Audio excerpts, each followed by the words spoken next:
ස්වර්ණවාහිනී ලැජ්ජයෝ තමුසෙලාගේ ওই නාලිකාව පිළිබඳ බොරු දාන්න එපා නිවුස් වල. මොකක්ද දාන්නේ? දායකයෙක් දානෙට දීපු සල්ලි වලින් කැමරා අරගෙන තමුසෙට පිස්සුද?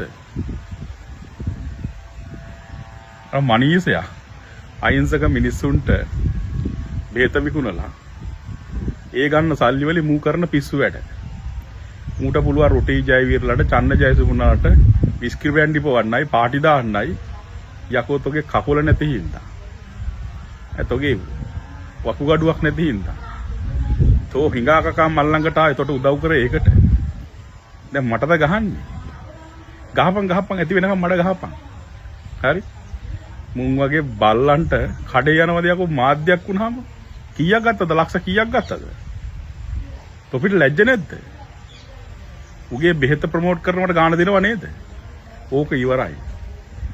මම දැක්කා මේ මට අද උදේ කතා කරලා කිව්වා මාද ඔකට මේ මෙට්ෆෝමින් කියන බෙහෙත දාලාලු තියෙන ඔකට චෙක් කරන්න ඕනේ. මුන් වගේ තිරිසන්.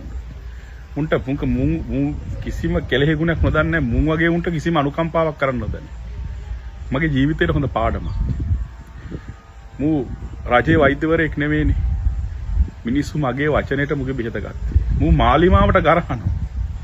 ඇයි මාව මාලිමා කරේ කියලා අහනවා. යකෝ තොගේ ඔය බෙහෙත බිවි මාලිමාවේ මිනිස්සු මගේ වචනෙට. තෝ ආද ඔතන ඔය කෝටි ගාණක් හම්බ කරගෙන මාලිමාවේ මිනිස්සු බෙහෙත බීපු නිසා. ඒ කියන්නේ උඹ මේ රටම මගේ ඉඳලා රවට්ටලා.